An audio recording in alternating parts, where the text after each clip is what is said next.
Hello and welcome friends, welcome to our class number 3।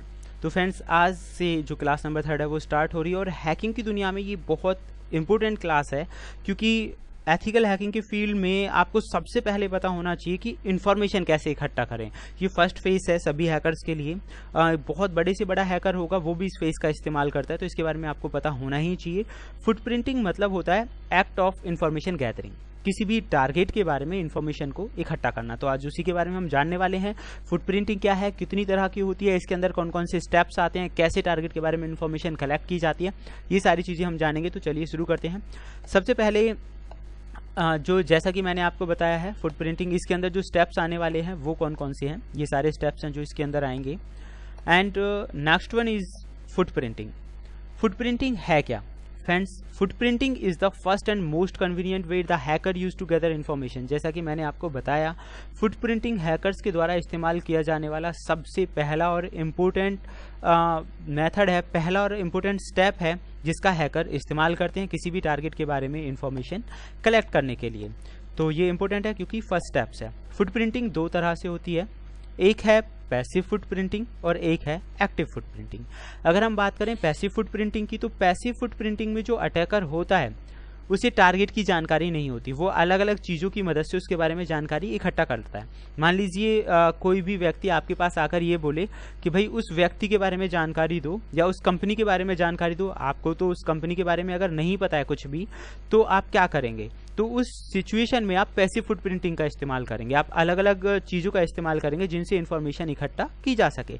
Active footprinting में आपको पता होता है कि आपका टारगेट कौन है। फॉर एग्जाम्पल, कोई भी व्यक्ति आपके पास आकर कहे कि भी मुझे इस व्यक्ति के बारे में जानकारी दो जिसके बारे में आप पहले से जानते हो, तो उसी के बारे में जानकारी इकट्ठा करने की जो प्रोसेस है वो आएगी एक्टिव फुटप्रिंटिंग के अंदर, यानी कि इसमें आपको टारगेट के बारे में पता होगा। अब इसके अंदर कौन कौन से फील्ड्स आएंगे ये मैं आपको बता देता हूँ। फ्रेंड्स, फुटप्रिंटिंग करते टाइम बहुत सारे फील्ड आते हैं, जैसे कि वेबसाइट है, वेबसाइट फुटप्रिंटिंग है, ईमेल फुटप्रिंटिंग है, फुटप्रिंटिंग थ्रू सर्च इंजन है, सर्च इंजन के जरिए इन्फॉर्मेशन कलेक्ट करना, DNS network, people search, online search engine जो होते हैं उनकी आप हेल्प लेते हैं, और सोशल नेटवर्किंग साइट्स की मदद भी आप लेते हैं। तो ये सारे मेथड्स हैं जिनकी मदद से आप अपने टारगेट के बारे में जानकारी इकट्ठा करते हैं।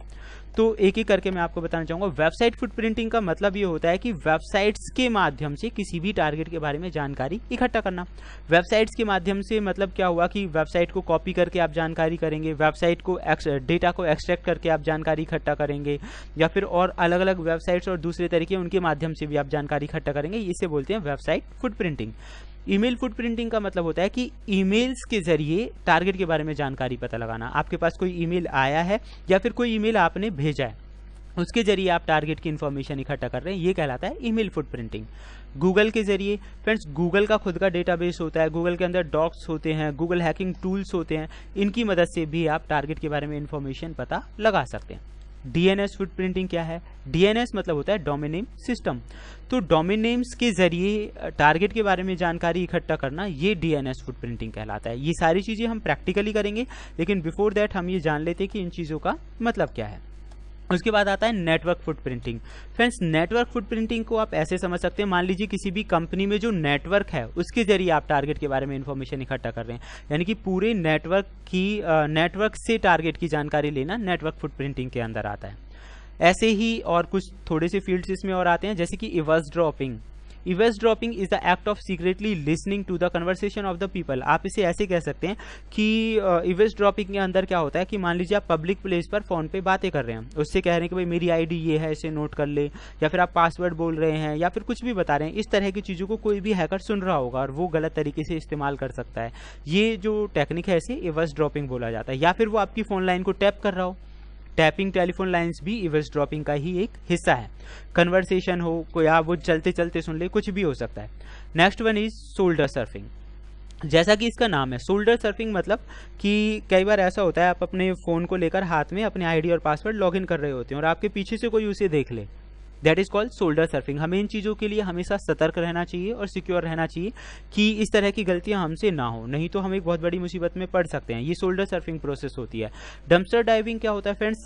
मतलब कई बार जो बड़ी बड़ी कंपनीज हैं या बहुत सारे पर्सनस हैं, वो क्या करते हैं, जो उनके पास लेटर्स आए हैं, ईमेल्स आए हैं, या कोई भी कंपनी की जरूरी जो डाटा है या सूचना है, वो अगर मतलब उसमें कुछ भी गलत चीज़ें हैं या फिर उस चीज़ को उन्होंने पढ़ लिया है तो वो उसे फोल्ड करके डस्टबिन में डाल देते हैं, और वो जो कचरा है वो बाहर फेंका जाता है कंपनी के।